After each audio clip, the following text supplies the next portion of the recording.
What is up, my friend? Hey, welcome to Grow Your Video Business. This is the video podcast for videographers and studio owners who want to learn how to get paid what they're worth, run a better business, smarter business, and live a better life. Live a smarter life. Yeah, whatever. I'm Ryan Coral from Studio Sherpas, and I am your host.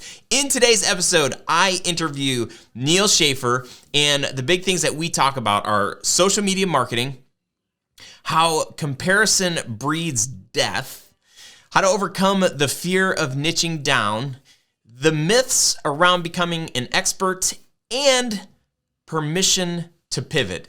So much stuff, so much goodness in this episode.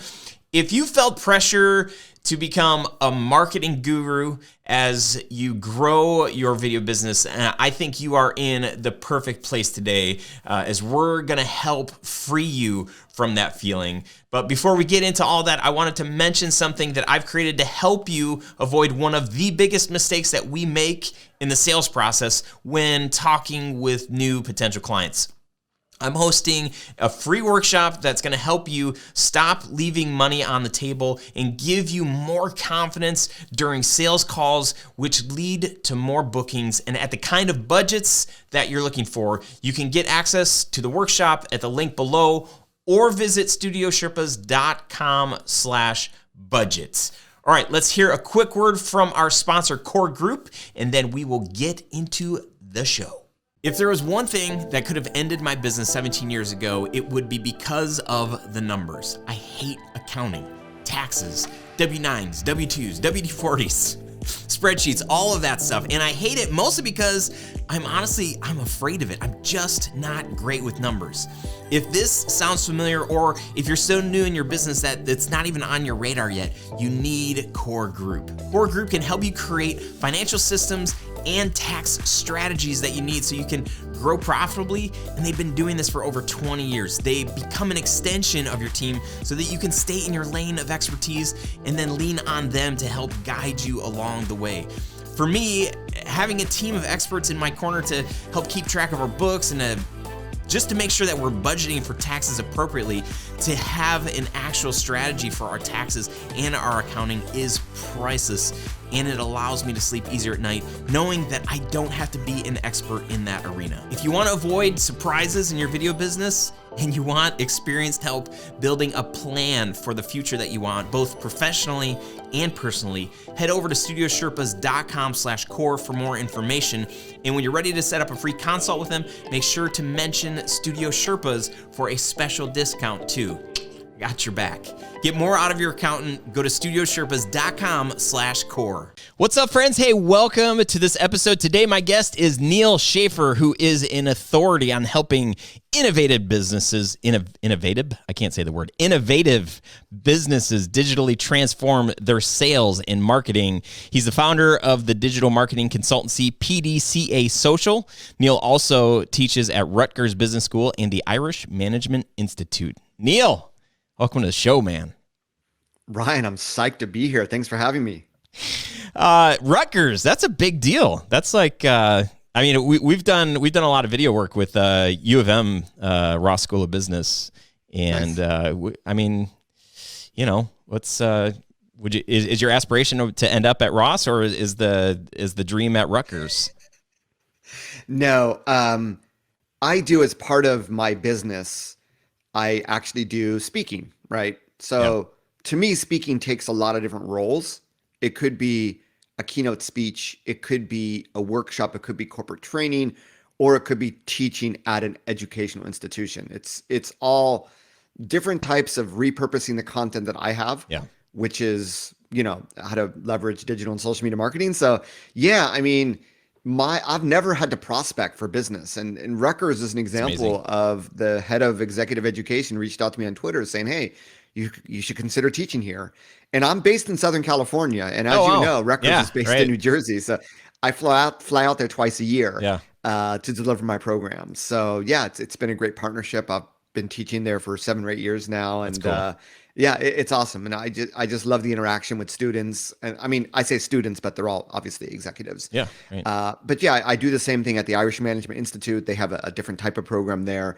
Every few years, I fly out to Finland to the University of Jyväskylä. Hmm. So I think as professionals, we want to serve our audience. We have our key products and services, but above and beyond that, teaching is, I think it's a great thing, especially with social media. It's so misunderstood, just done wrong by so many. And I think if we can teach people at the top level how to do it right, it's so impactful for businesses and for people and for society. Yeah, yeah. Well, where does your love for digital marketing and kind of this expertise, where does that come from? I love business. I love Yeah. building businesses. So, my career started corporate, and I really wanted to get into sales. So I actually started in B2B sales and technology. And I was often given the chance to launch new territories. So I launched, China sales for a semiconductor company, or Asia sales for a embedded software company. And I love to just build businesses from scratch, no previous brand recognition. And I did this all in Asia, by the way. I speak Japanese and Chinese. That's Oh, a of whole other course. issue. I mean, yeah. But it was really, driving towards an end goal, which is a sales number, which I love, because I know if I have impact, it's like a report card, right? You see the number. Yeah. So I love that. But, as I was building sales, I realized it's not just these one-to-one relationships you create with potential end customers. It's going to trade shows. It's creating, websites and documents for potential customers. And that's really where I got more into the marketing side. I don't have a formal education in marketing. It really just came naturally Yeah. from that business building experience I had in the corporate world. Yeah. Yeah, and my story is somewhat similar, where I started a business, and then I realized at some point, I'm like, well, I need to make a website, I need to get some business cards, I need to, do the things. And before I knew it, I'm like, man, I love marketing. This is like super fun, and that's like a big bulk of, probably the last 10 or 15 interviews I've done for the show. Half of those people have probably been like specialists, because I'm drawn to that. I know that that's the thing that helps us build sustainable businesses, like being a creative, being in the video world. A lot of times, we tend to hope that our previous work can get us our next job. And so there's not much, sales and marketing, a push for that. It's just like, I hope that it just kind of happens, because the people in this industry, they're the salt of the earth. They're like some of the best kinds of people, and they don't want to have to convince somebody. They don't have to strong arm somebody into hiring them. That's just like not natural. And that's the recipe for getting the worst kind of clients ever and doing super unfulfilling work. But having some systems in place and some processes where it's like, no, you've got to market, and there's a smart way to do it. There's a way to do it that's authentic to who you are as a brand, but it's something that has to be done if you want to charge more for your work, if you want to, take the weekends off, or, have some bigger goals and bigger dreams for your life than just kind of like waiting and hoping that the phone rings and somebody reaches out and says, hey, we've got an opportunity for you. Yeah, I lived in Japan for the first 15 years of my career, right? And I go back there for business, and I consult with Japanese companies on their marketing and things. And I know a lot of videographers there, and they're like, in Japanese, there's a word called shokunin. Shokunin is almost like this craftsman, a professional craftsman, always sharpening their sword. And for them, marketing and promotion, it's sort of like cheapens. They feel like it cheapens them, right? It's like my work speaks for itself. Yes. And in the world before the internet, that was it. I mean, your work spoke for itself. Right. People would find out about your video. They'd ask who did that, word of mouth, what have you. But with the digital existence today, it's funny. I mean, it's a different industry, but I also work with real estate agents, right? So people go to Yelp looking for real estate agents. They're asking in Facebook groups. They're going into Nextdoor and asking, right? So you can rely on that old word of mouth, but people in business today are going to digital, right? They're going to social. They're asking questions, looking for, and the question is, do you show up or not, right? So you can be the best at who you are, but the best doesn't always get the business. Yeah. And that's where really today it has to be a critical part. Just And it's not like you're marketing. It should be a natural Right. part of what you do. And I Right. think once you start to see marketing that way, it begins to get a lot easier for you. Yeah, I think that's really smart. And I think one of the things that I've experienced frustration with is seeing so many companies out there that their work is unbelievable. Their branding is unbelievable, but they're not, they would claim to say like, we don't do marketing. Like that's not, we're people are hiring us because of what our work, our work does speak for itself. And the part that I think is frustrating for so many people is that those brands, those people, those individuals actually are very gifted at knowing how something needs to be presented. And they may not ever even say themselves to being a salesperson or being a marketing expert. They just naturally know what goes together and what doesn't. And so the way they present themselves, maybe they just have an Instagram page or they just have a YouTube channel, and that channel, that thing actually does get them tons and tons of work. But for the 99% of the rest of us, where I have a good idea on how to make a good video, but as far as like, do I put it on LinkedIn or do I put it on Instagram? Do I make a short version? How does my grid need to look and feel and like all that stuff? Like I struggle with that, and it's easy to have the answer just be like, well, you just have to do it, you have to be naturally gifted at it like some of these people, or maybe there's a different way. Maybe there is some kind of definitely not a magic bullet, but maybe there are some things that I can do that could help, and it is marketing.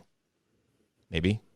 Yeah, those are really great points. I mean, a few things I'd like to say is number one, in my career, for instance, so my background's B2B sales, right? Now, when I launched my consultancy back in January 2010, salespeople weren't using social media yet. It was really PR and then marketing.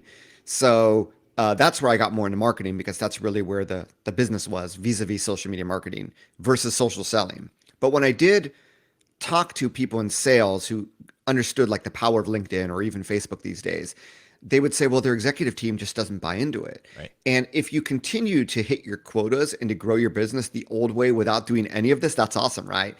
At some point, I think that will end because generations change. Yeah. And as people get older, new companies emerge and new buyers emerge and what have you. So when it comes to those companies that you talk about that are really, really successful, we don't know why they're successful.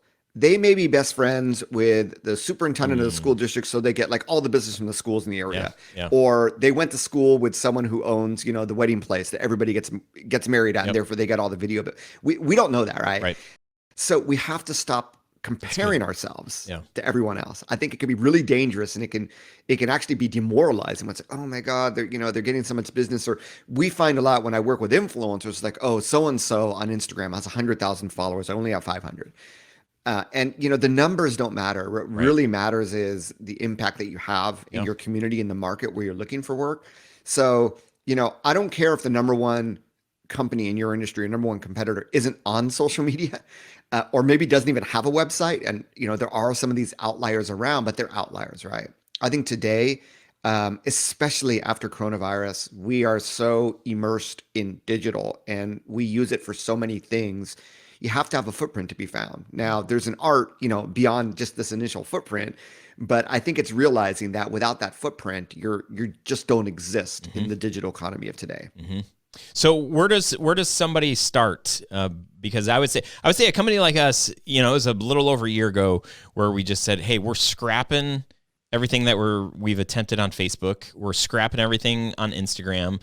We're just gonna try LinkedIn. And we're going to be focused, and we're not going to feel like, oh, we should repurpose this and put this everywhere. We're just going to like show up on LinkedIn, try to create some conversations, try to add some value, and let's see what happens. Let's see if it works. For a company that maybe is before that stage, because I feel like that was a big step for us to just say like, okay, stop thinking about all of the different platforms because they all require something different, right? And they all have different audiences, and lots of different layers there. So what would you say to somebody that is kind of like, well, we've dabbled here, they're spending time in multiple places, if it's not working for them, right? If they're getting jobs, then there's probably not much to tell them, except for, hey, keep doing the thing that's working, right? But, a company like us, at least a year ago and prior for 3 or 4 years, when we were doing weddings, showing up on Facebook and Instagram was like gold, because that our stuff was super shareable. Our ideal client was there. They were ready for it. But when we started working with businesses and corporations, they weren't watching our videos on Facebook. They weren't sharing our videos on Facebook or Instagram. It was like, wait, what happened? And it took us years to realize, this doesn't make sense. At least maybe there's a different strategy on those places. But the way that we were doing it with weddings, we said, well, let's just copy and paste with corporates, and it didn't work. Yeah. The analogy that I like to use, and we all struggle with this, but I had a chance to hear someone from Red Bull, the drink company, speak like a decade ago in London at some social media conference. And he said, look, we're not a beverage company. We're a lifestyle company that happens to sell beverages, right? And therefore, you're not a video company. You sell experiences. You sell results. Now, wedding video is a niche that it just inherently makes sense. Right. B2B video. Well, what type of do you do, like live streaming events? Do you do, executive interviews? So I think that really understanding the value that you provide. Yeah. And I know that every small business is the same, right? Yep. We don't want to niche down too far, because we don't want to let go of potential business. But I do think when it comes, your case in point with LinkedIn, if you want to focus on a market, then choose the social networks that make sense, choose the content that makes sense, the format that makes sense, and the messaging that makes sense. And really, that's the best advice that I can give you. So, if you want to go to B2B route, LinkedIn's all you need. If you want to go the wedding route, obviously Instagram, and, depending on, well, maybe we specialize in anniversaries, then maybe it's going to be Facebook rather than Instagram, because that's going to be an older audience. Yeah. But I think you get the picture, right? It's really honing in on that I think can really help differentiate what you bring. But it's also remembering that, some people that don't understand the art of video, because, smartphones and technologies, there's so much technology packed into something like this, right? And I had a flip video back in the day, right? And I'm just thinking that is just so cheap compared to what we have now. So a lot of people and consumers feel like, I don't need to hire a video. I can do this myself, right? And therefore, you really need to let the potential customer know what the value is that you provide. Yeah. And I think that's going to be the key thing. That's not only going to help you get business, but get real prime dollar for the services that you offer. Yeah. I think that you bring up a really good point about niching down, and it is a hot topic. It's one of the things I love to talk about. It's one of the things that we've gone from, hey, we're the video company that can service any business, whatever you have a video need, we can solve it. Oh man, which is the worst. That's just terrible. We all start that way. Yeah, we all start that way. And I think that there's so much freedom that comes when we sort of killed our wedding brand off. I was like, oh, this is like it. I knew who I needed to network with. I knew who I needed to appeal to when I showed up online. It was like so easy. It came so naturally. I figured it out over the course of 5 or 6 years. I was so good at it. And, I tried to apply that same philosophy when working with businesses, because it was what I knew, and what I've learned over the past 8 or 9 years is that every business needs something different. If you look at the last 10 inquiries that we've had, every single question, every request for video, it's all over the place. Hey, we need a live stream. We need interviews. We need our core value videos. So, and I spoke to somebody recently, and they're like, I love that. I love the, just kind of doing all of the different things. And I'm like, that's great. This person is still pretty new in his business. You can do all of those things, and that's fine and good. But then there comes a time in your business where you have to start marketing. And if you market yourself as, hey, we're the video company that can do it, anything, you're marketing to nobody. There's nobody that's going to resonate with that message. There's some people that might be like, oh, right now I actually have a video need, so let's talk. But those don't happen. I've been in this business long enough to know that usually doesn't happen. But if you became known for a certain kind of video, right? And that's Siri, no thank you. If there was, a very seriously, stop. If there was a very specific,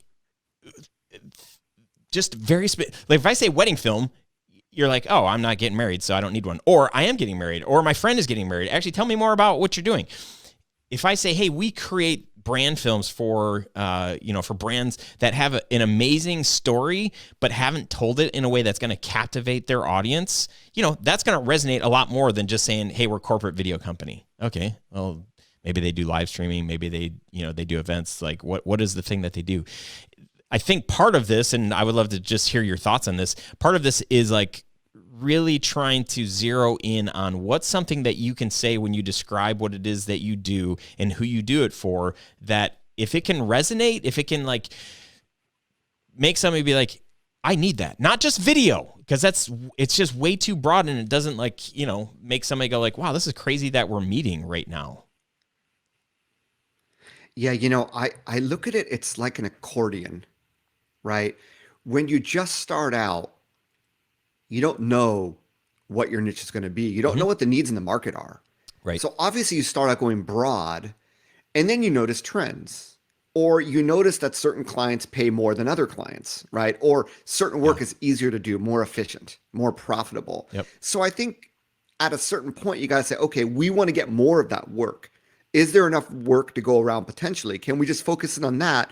Because that's going to be the funnest, the most profitable, biggest potential, whatever it is. So that accordion gets narrower and narrower. That's where you get to your niche, right? But here's the thing about niches. You can change niches. Yeah, it's good. Right? If you're not successful with that niche, go broader again, right? Mm-hmm. And if you are successful at that niche, then that's awesome. That's where, okay, we're going to create an international franchise. We're going to create products around, whatever, right? And I think that, not can stay focused on one niche and just that's going to be their 7-figure business. You might have to go a little bit broader again. So you go into B2B, your niche, and then it's like, okay, we're just going to focus on like the brand storytelling. But at the end of the day, it may not pay. It's like, okay, well, let's fit in executive interviews too, because we've done a lot of those and we can talk about those. So often the experiences, the business that you build is going to impact that niche, and it's going to impact the content that you share in your marketing, because the best marketing is when you're able to talk about your customers and what impact you had working with them, right? Yeah. So at the end of the day, what you're experienced in is going to be your best niche. And if you don't know, I mean, open up a conversation with your customers, with potential clients. Where do you see your video budgets going over the next year, over the next 2 years? What are your needs? Mm-hmm. But also, even if companies that reach out to you aren't in your niche, being able to say, hey, we specialize in creating 5-minute videos to repurpose your blog posts into engaging videos so that you can now start to rank in YouTube as well as in Google. Would you be interested in that sort of service? Mm-hmm. And who in your organization can I talk to that might be interested in pursuing that? So I think there's a lot of ways to work it, but the more specific you are, the more powerful it becomes. Yeah. Even if your potential customers haven't thought about the idea, you've planted a seed. And that seed, who knows who they're going to talk about that to? Hey, I just heard about this company doing this, or you never know. So the more specific and tangible you can get with, instead of just saying we do video, the more powerful it becomes. And you can always, after a year, if you're not successful, go to another niche. I mean, there's nothing holding you. There's nothing to lose. And that's the beautiful thing about digital. I wrote this book. I've written 4 books, right? So the first 2 books I wrote about LinkedIn, and this is back in 2009 and 2011. Oh, yeah. So I'm known as like Mr. LinkedIn, but I didn't want to be a one-trick pony. I didn't want to be known as Mr. LinkedIn, because the needs of companies are not just on LinkedIn when it comes to digital and social. So I wrote another book on social media strategy in 2013, and then I decided in 2019 I was going to write a book on influencer marketing. I'd never blogged about influencer marketing, but I started to blog about it. I started to say that I'm writing a book about it. I started to, publish podcast episodes about it. And now I'm considered an expert in influencer marketing, right? I completely shifted niches. And here's the beautiful thing about digital is that the more content you publish and talk about the subject, the more you're perceived as being an authority on it.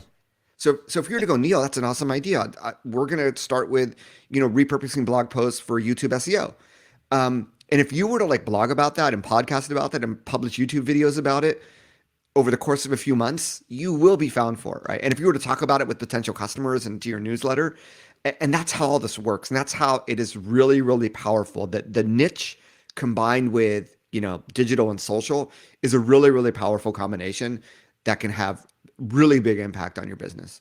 Yeah, it's really funny because at the start of this year, we said, hey, we've been really bad at creating a marketing strategy for the year. It's like the marketing strategy is based on what new idea does Ryan have this week or today. Like, let's do that for a couple of days.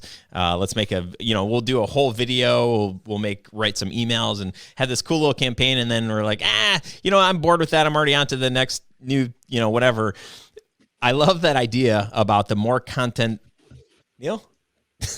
Yeah. Oh no, I'm here. I was going to show you something. I love that idea about creating more content because at the beginning of this year, we said, for 3 months, let's create as much stuff as we can about live streaming because we booked a bunch of stuff at the end of last year for live streaming. Our roots are in events. So, doing live stream events, it just is very natural for our team working under that pressure and all that stuff.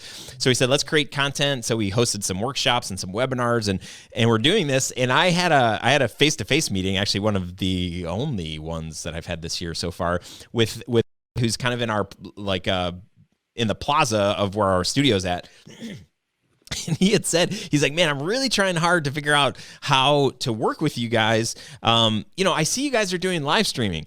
And that's like, I was cracking up because I'm like, and he said, I see, John's posting on LinkedIn about live streaming and you're posting on. So, you guys are doing live streaming. Should I do live streaming? 6 months ago, he would not have asked us that question. He's in his mind, he's just trying to, he's runs an apparel business and he's trying to think of different ways to market himself. But to your point exactly, if you start share, even as you're learning, because we're not the experts, like there are people that are way ahead of us in live streaming, but we can do it to an extent. And so we're just posting about what we know and we're having conversations with people. So I think you're right on the money about starting those conversations and then also having the freedom to say, we're going to try this for 3 months or a month, or my suggestion would be 3 months. I'm curious if you have any thoughts on that, but try it for a decent amount of time. And if it doesn't work, then pivot, try something else. And that is okay. You have the freedom and you have permission to do that. Nobody's going to be like, hey, you said you did live streaming. You're not doing live streaming. What the heck? That's fine. Like, and if somebody ever did, whatever, it's like, yeah, but regardless of whatever we're doing, we don't want to work with you because you're crazy. Any thoughts? I was just going to say, there are no experts out there. There are people that are experienced and there are people that have perspective. So email marketing, I was listening to a podcast the other day and this, people that promoted an email marketing course, we're saying you got to email your list every day. I'm like, no. No thanks. And yeah, there's pros and cons, right? Whereas, when I met Jay Baer, who's very well known in marketing many years ago, he's like, Neil, man, if you're not keeping in touch with your list on a weekly basis, they're going to forget about you. And that's advice that I can buy into. So live streaming, and I see this in social media because there's some people, whenever there's a new, hey, I'm a Google Plus expert. Now it's like, hey, I'm a Clubhouse expert. But whenever you see new technologies emerge, you always have these people that say, hey, I'm the expert. And what you provide with your own unique experience is unique perspective, right? We see live streaming this way. Yeah. We don't see it's the end all, but we think it's a powerful way to engage your current customers in a conversation or, whatever unique perspective you have. And that is something that everybody listening to this podcast has that unique experience that they can apply to anything video related. Because you have all these other people that don't have the same video background that are jumping into the space. And they may not know what they're talking about, but they're so good at marketing that, they're able to get that audience and what have you. So I think that never forget that. Don't feel like, oh, there's so many other experts out there. No, you are an expert. You have your own experience, expertise. And guess what? At the end of the day, being a consultant, I'm a firm believer. I've seen big businesses work with my competitors who have way less knowledge. But guess what? They have the relationship. So long as you can get the relationship Yeah. and the customer's buy-in, how much of an expert you are doesn't Yeah. really matter. Yep. So yes, Ryan, and I give you permission. It's okay to change niches every quarter. I don't know. I mean, I was going to show you. I don't want all this to go on video here, but just very briefly from afar, I have my clients up at top, right? Yeah. And then I have these two like mind maps on the bottom there. And the mind maps they're basically circles. One circle or half circle leads to another, and one is like short-term revenue project and the other is midterm revenue project, and they're step by step. These are the steps that I want to take to ensure success in each of these. So at the top is my client work, so I'm a consultant and I have retainer hours. So yes, everything I do is for my clients, but when I don't have the client work, I want to be pushing forward. I want to focus my time instead of being all over the place on social media or what have you. I want to focus on those things, and I make it visual, and that's what I look at every day. So and that changes, right? That short-term revenue that I thought I was going to go for, I recently pivoted like 2 weeks ago because I had another great idea. And It's like, I'm going to go for it. So I think, 90 days is a great way to think. In sales, you're only good as your sales for the quarter. And guess what? When April 1st comes along, whatever sales you had in Q1 don't matter. Yeah. Well, hopefully if they were bad sales, but no matter how good you did, it doesn't matter. It's a new quarter. So having a quarterly, I'm a big fan of processes in my work. I have like a daily, weekly, monthly, quarterly. Yeah. I'm sort of a process geek. But here's the thing, that quarterly approach I think is really good. It gives you 90 days to really go hard. Go hard on content. We only have 90 days. We got to put out a few blog posts, a few videos. We got to let our lists know. I think it's a great sort of cadence to consider. I mean, you could go 6-9 months, but if you see momentum in the first 3 months, you have something. Yeah, and that's kind of what our thinking was. Like, we could do this for a long, long time.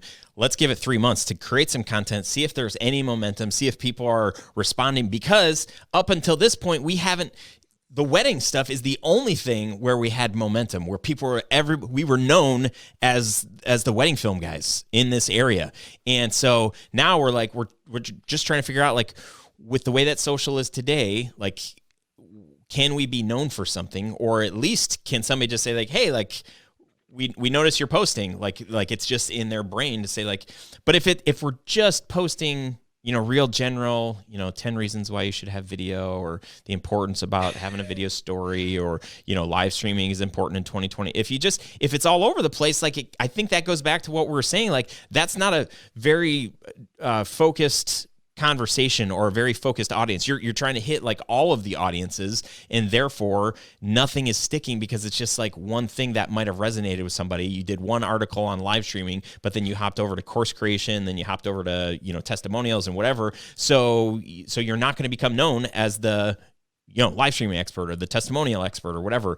So for us, my whole point being that we're going hard after this for 3 months, and it's, currently we're booking live streaming stuff. So we're like, okay, well, let's keep going down this path. And then, come April 1st, if we're still excited about it and it's still working, then we'll keep posting about it. But we already have some other ideas of things that we want to try and do coming up real soon. So, who knows? Yeah. And I think live streaming as a niche, what makes it exciting is I used to run conferences, social media conferences. And we early on had a live streaming crew there that was, on-site videoing. We charged money to attend that live stream because, in person you had to charge money as well. And we were also able to use a video crew to create content, interviews of the speakers and what have you. So knowing that, obviously this has been the hardest year. For me, last year was my most successful year, believe it or not. And I think for a lot of people in digital marketing, they did very well as companies had to shift. So, but in video, that in-person events are going to come back. Yeah. And I think when they come back, they're going to come back with a vengeance. I think people are going to pay a premium for that. Yeah. So that market's going to, think ahead a year or two from now, what is the world going to look like and how can you take advantage of that? And live streaming does put you in a way that, now they're remote, but at some point they're going to be physical. Hey, we want you to come into our studio and do it. Come into our office, come to our events. And I think, those relationships are really going to pay dividends, especially with corporations, especially B2B, where there's so much lead generation tied to events. and they know that people are zoomed out and webinared out. They really want to get back to in-person events and have a video component. So yeah, always remember those things as well. Mm-hmm. Yeah, and just one more thought on this whole like niching and trying things. Like if you go to our home site, tellstudios.com, you're going to see like, you know, some general talking or you know, our focus is like it's a little bit more broad. We talk about creating marketing videos that create emotion for brands. So that's still like a very broad audience, you know, because that could apply to lawyers, it could apply to manufacturing, you know, lots of, but it is it's a very specific kind of video. So for us, we said, hey, let's appeal to a broader audience, but with a very specific niche. And then you'll also see like a couple of different kinds of projects on our homepage. For us, we're kind of like, okay, this is our calling card. Like, you know, we've got this website going, but in the background, we're creating separate landing pages. We're creating, you know, a live stream page. We actually still do some weddings. We're going on a Disney cruise. Don't tell my kids next year, and you know, so we're doing a select few. But we want to have, you know, a place where people can go and see, and it doesn't need to be like our homepage because you know, bride and groom are going to be like, oh, it's like they're doing all this stuff with businesses. We want them to care about our story and like how are you know, do they even do that? So for us, every time we've come up with a new niche, we build out a separate landing page with language that speaks directly to that core audience that we're trying to reach.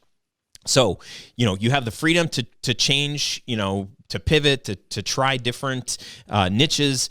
And when you do, like, you know, to have a web page, some place that isn't necessarily your home site, unless you want your home to be specific to the niche that you're trying to reach to.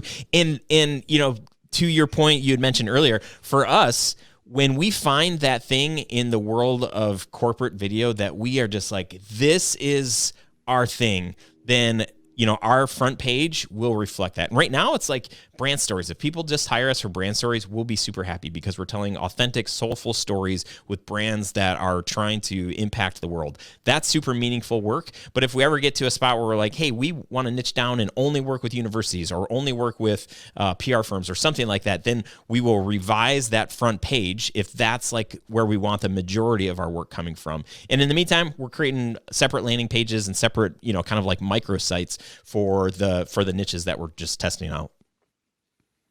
Yeah, no, that's an awesome strategy. I mean, at the end of the day, you are what you tweet, right? Yeah. If you were just to have a website full of, you know, wedding video, then you don't even have to say it. People are going to assume that's all that your business does.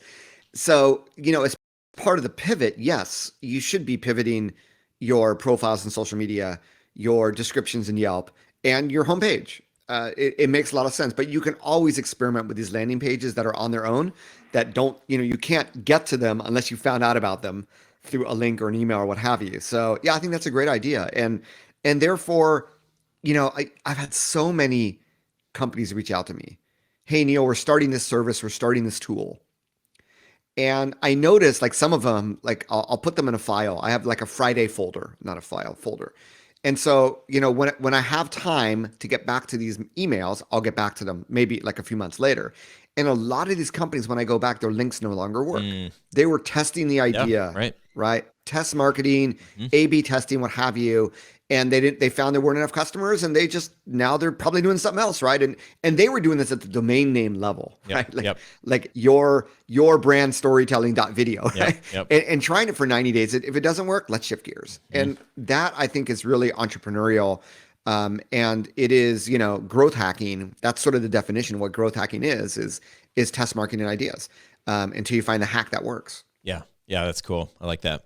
Well, what's kind of knowing the landscape a little bit, you're speaking to, you know, all these entrepreneurs that are wanting to have a sustainable video business. What's one thing, how could you encourage us as we are in the middle of this endeavor?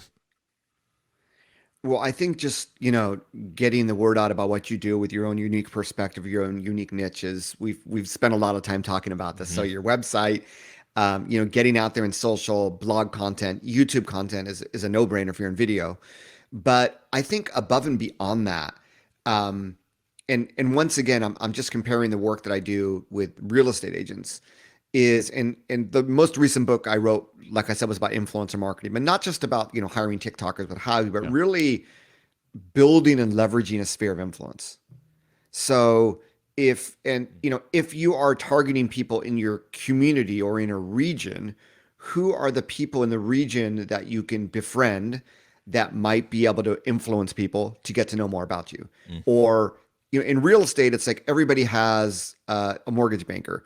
Everybody has a home stager. Mhm. They have a appraiser. They have this, this. So we have this ecosystem of people Yep. that we have to work together Right. with. And how can we work together with them and keep in touch with them and collaborate with them, especially when you find people in your ecosystem that have a little bit of digital influence. They have a few thousand followers on Instagram, or they have a Facebook. They happen to be admins of a Facebook group that has a few hundred members, and everybody lives in your city or niche, whatever, right? Who are those influencers? I mean, do you have an ecosystem? And you should, Right. and find those that are influential to put in your ecosystem. But then your sphere being your former clients, your employees, your network. And I think it's a concept that a lot of people have. And I've met videographers at local networking meetings here in Orange County, California, but it's applying it digitally, right? It's Facebook groups, it's people with accounts that are talking about things that if they were to talk about you, you think it might be able to bring business your way. So this gets into influencer collaborations, right? Yeah. It's a brand working with someone influential. Hey, we'll give you product if you post about it on your profile. And there's a lot of what we call nano influencers that'll do that, 1 to 10,000 followers. From your perspective, you have an amazing gift that you can give away, Mm. which is video. Who doesn't want video for their business? Right. So there are influential local business owners, Yeah. influential bloggers, influential vloggers. I mean, there are influencers out there in your community and online that you can begin a relationship, collaborate with. Yeah. And I think that can become a really, really powerful way of getting some word of mouth going for you Yeah. in digital. So that would be my other advice. And like I said, a lot of people don't have a lot to give. Yeah. They might have like a product. Oh, we're Right. a local bakery. Right. We'll cater your next event. But video is so powerful, and Mm. the playing field, the barrier to entry is so high. Yeah. Yeah. I've been blogging since 2008. I've been podcasting since 2013. I only have a handful of YouTube videos. Right? I'd love Yeah. to do it. Yeah. I'm just not a video person. Yeah. I don't have the resources, what have you. So remember that you have this special skill, this special art, and everybody knows how important video is in marketing.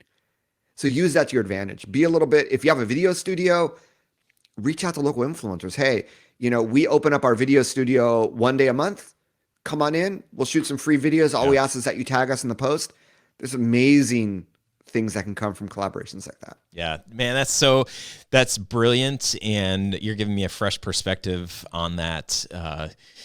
We talk about like free video and like, we'll get approached by nonprofits, and I love nonprofits. Well, not all of them, but plenty of them. But then, there's plenty of like influential people that have approached us, and I'm just like, what? You're just trying to get something free out of me?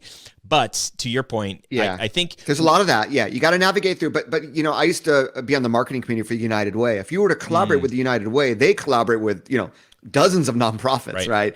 And then there are other nonprofits that have like 1 million followers on Instagram. That's a nonprofit that you probably want to collaborate with. So you're free to pick and choose. I mean, it's your business, your time, your resources. Yep. And you don't have to, just because someone says they have 10,000 followers, if they're not in your niche, Right. if their audience are just teenagers, Yep. right? Now, those teenagers may tell their parents about your cool video. Probably not. Probably not. So pick and choose. Yep. Yeah, that's smart. Really, really wise advice there. Well, where can people find you, and how can they get hold of one of your books? Sure. Well, my name is Neal Schaffer. I'm the real Neal. So Neal, and Schaffer spelled Schaffer. Everywhere on social media with that username, which is my name, nealschaffer.com. And if you search for me on Amazon, you'll find that book that I was talking about, my latest one, The Age of Influence. I also have my own podcast where I talk about similar topics called Maximize Your Social Influence.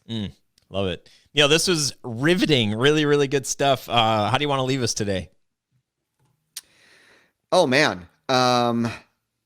We live in a golden era. I mean, take advantage of it. What else can I say? Yeah. That's good. Drop the mic, walk away. Brilliant. Awesome, Neil. Thank you so much, man. Mamba out. Appreciate you sharing all that you did today, and continued success to you. Hey, thanks you too, man. And everybody in the community. Hey, leave a comment below. I would love to know how you're using social media to grow your video business and if it's working. I know that for me, I have been trying to build my business without it as our main marketing practice, but it's always so tempting to dive in fully in order to reap the benefits of so many people I know who just, they've got a huge following, and that is how they've grown their business. I just haven't gotten there yet. We've dabbled and we've gotten results, but we've done different techniques to grow our business really over the past few years. If you've ever felt alone as a business owner and you just haven't found your tribe, you should check out the Grow Your Video Business Facebook group. If you go to studiosherpas.com/Facebook, or click the link below, you can get access to that. It's a free group. The community that we are building there is full of amazing videographers and studio owners who are trying to add value to each other's lives. It's a safe place to ask questions, and it's a place to grow. So we'd love to see you inside of that group. That is all I've got for this week. I will see you next time, and until then, keep on climbing. See ya. Back when I started my video company, stock footage, it used to be the worst. It was terrible quality, super cheesy shots, and really small selection, and it was really expensive. That is not the case with Storyblocks. They offer affordable subscription plans to their enormous library of stock footage, and with their unlimited access plan, you get access to the whole library, including HD and 4K footage. They've got After Effects and Premiere Pro templates, music, images, sound effects, and more. Seriously, there is tons. There have been so many projects where our team just needed one extra shot. Maybe the day after the shoot, the client was like, hey, this would have been a great thing to get. And we're like, ah. Or in post-production, they're like, hey, it'd be a really cool shot. We've saved our clients and ourselves a ton of money and headaches and heartaches. And we've saved a couple of projects that just needed that one special shot with our Storyblocks subscription.